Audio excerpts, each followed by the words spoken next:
모두를 위한 연기예술 루시아트 장면입니다.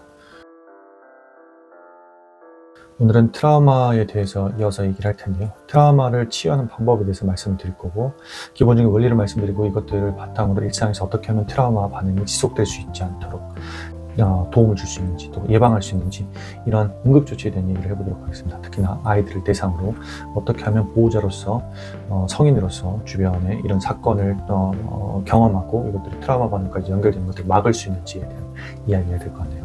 첫 번째로 이 트라우마 치유에서 있었을 때, 트라우마 치유 과정에서 신체 기반 트라우마 치유라고 하는 굉장히 대표적인 치유 방법, 피터 레빈 박사님이 얘기하고 또 설명하고 있는 방법들이 있습니다.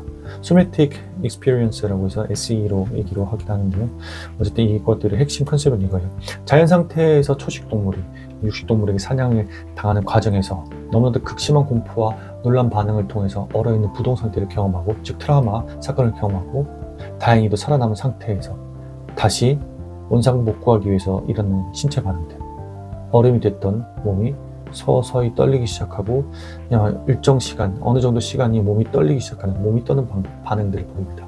이 반응을 에너지를 방출하는 과정이라고 하고, 그리고 좀 더 정확한 용어는 적정이라고 하는 반응이에요. 그래서 그때 당시 얼음이 되면서 도망가고 싶었지만 너무나 긴박한 상황에서 사용되지 못하는 그 얼어있는 에너지를 마치 풀듯이 몸의 떨림을 통해서 방출하는 과정을 겪은 이 살아남은 초식동물은 이후에 트라우마 반응으로 연결되지 않고, 즉 지속적인 영향을 받지 않고 자기의 원상태로 회복하는, 그러한 회복하는 경험을 한다는 게 기본적인 이 치료 방법의 핵심 컨셉입니다.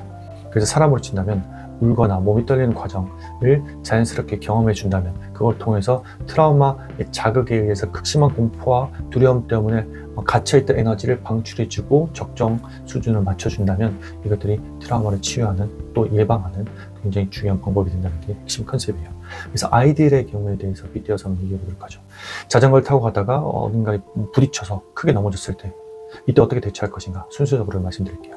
보호자의 입장에서 첫 번째로, 일단 보호자가 아이의 사건을 목격하고 이것들을 응급조치, 트라우마가 생기지 않도록 응급조치하고 예방하기 위해서 조치를 취할 때는 첫 번째, 본인의 반응을 살펴봐야 됩니다. 다시 말해서 놀란 걸, 사고 난 걸 보고 깜짝 놀라고 두려워서 큰 소리 치면서 다가가면서 괜찮냐고 달려갈 때 그 성인의, 보호자의 두려움과 혹은 어떤 긴장과 관련된 신체 반응은 아이에게 굉장히 큰 영향을 미칠 수 있어요.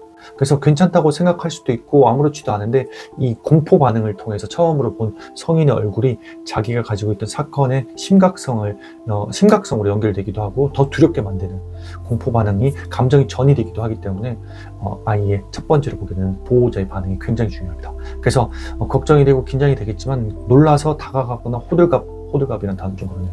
너무나도 막 긴장하고 빠르게 하기보다는 조금은 최대한 안정감을 가지고 심호흡을 하면서 너무나도 서두르지 않게 천천히 다가가서 아이에게 불안감과 두려움을 전달하지 않는 게 첫 번째 과정이에요.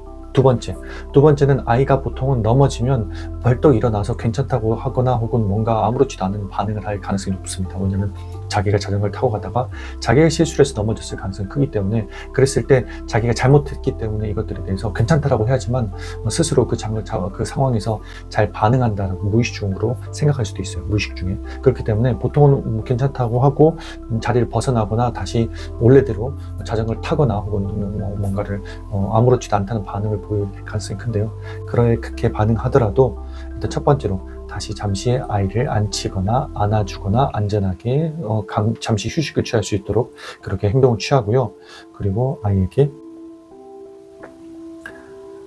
지금 몸과 몸의 상태, 그리고 나중에 두 번째는 자기가 느끼는 감정의 상태에 집중할 수 있도록 차분하게 요 시간들을 확보해 주는 게 굉장히 중요해요.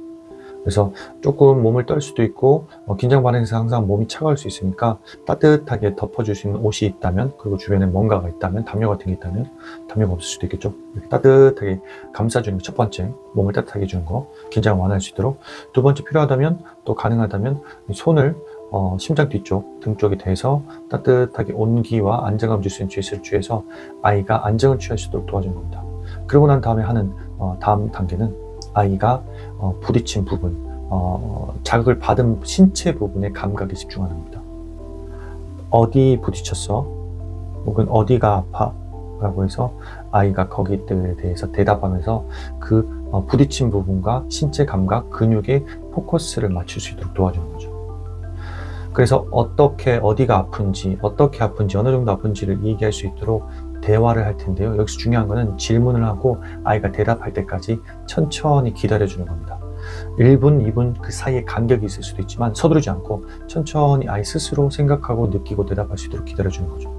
그래서 목이 아파, 목뒤가 뻣뻣해, 목뒤가 무거워, 목뒤가 차가워, 이런 식으로 반응을 하고 대답해주면 천천히 그것들을 확인하고 감각을 알아차릴 수 있도록 기다려주는 거예요. 따뜻하게 보살펴주면서. 그리고 이렇게 감각적인 질문들이 충분히 알아차릴 수 있는 방식으로 진행이 되면 그 다음에는 감정에 대해서 물어보는 겁니다. 이것들이 어떻게 두려웠는지, 무서웠는지, 혹은 또 잘못해서 혼날까봐 두려웠는지, 미안했는지, 이런 것들에 대해서 물어보면서 감정에 대해서 알아차릴 수 있도록 또 천천히 질문하고 대답하는 거죠. 여기서 주의할 것은 천천히 한다는 게 첫 번째고요. 두 번째는 이 과정에서 감각과 감정에 대해서 본인에게 일어나고 있는 일에 대해서 포커스를 맞추는 게 아니라 왜 그랬는지 사건 자체에 포커스를 맞추는 것은 금지입니다. 금물이에요. 다시 말해서 어쩌다가 다쳤어, 무슨 일이 있었던 거야 하고 사건 자체에 포커스를 맞추는 것은 나중에 훨씬 더 모든 것들이 안정화되고 문제가 생기지 않은 상태에서 물어보는 거지, 다치자마자 왜 일어났는지 이 사건에 대해서 물어보는 것들은 오히려 이 사건을 충분히 다뤄주지 못하고 트라우마가 생기게 되는데 부정적인 영향, 그러니까 트라우마가 생기게 되는데 영향을 줄 수 있기 때문에 다시 말씀드리지만 감각과 감정의 포커스를 맞춰서 이것들을 진행하는 겁니다. 그렇게 해서 아이들이 처음에는 이런 사건이 일어났을 때 괜찮다고는 하지만 몸을 떨고 있거나 혹은 얼굴이 창백해졌거나 아무 일도 없던 것처럼 무표정한 표정을 짓고 있거나 호흡이 얕아지거나 혹은 거칠어졌을 때, 빨라졌을 때 그 트라우마 반응, 트라우마 사건이 접했을 때 직후에 어떤 긴장 반응들을 가지고 있으면 천천히 그것들을 감각과 감정에 집중하면서 천천히 몸에 포커스를 맞추면서 완화할 수 있도록 기다려주고요. 그리고 이것들이 천천히 진행이 되면 몸이 떨리거나 울음이 날 수 있어요. 그러면 이것들이 충분히 떨리는 것들을 떨 수 있도록 도와주는 겁니다. 그래서 얘기를 해주는 거죠. 이렇게 몸이 떨리는 게 내가 놀란 그 순간에 몸에 저장된 에너지가 방출되는 과정이라는 것들. 방출되는 과정이라는 게 조금 더 어려운 표현이라면 이렇게 몸이 떨리는 게 천천히 놀란 게 진정되는 과정이니까 괜찮아 라고 안심시켜주는 것. 이렇게 해서 이 감각과 감정의 반응에 살펴볼 수 있도록 해주고, 또 마찬가지로 나도 이렇게 다친 적이 있고 이런 다친 걸 경험한 적이 있는데 이렇게 떨거나 혹은 이런 두려움이 생기는 것들은, 무서움이 생기는 건 괜찮아 라고 그 감정을 또 공감해 주는 것들을 통해서 아이가 충분히 감정 경험을 할 수 있도록 해주는 거죠. 그래서 조금 더 종합해서 얘기를 하면 놀라지 않고 안정적으로 다가가서 확보한 다음에 아이가 감각과 감정에 집중하면서 자기의 몸을 떠는 울음을 통해서 혹은 몸을 떠는 걸 통해서 그 갇힌 에너지를 방출할 수 있게끔 해서 적정 수준으로 돌아가게끔 도와준다면 이 에너지는 몸에 남지 않고 다 충분히 해소가 돼서 나중에 트라우마 상황까지, 트라우마라고 하는 지속적인 몸에 영향을 주는 반응으로 연결되는 그 과정에 이걸 차단하고 원상태로 회복하게 되는 그런 응급조치가 되는 거죠.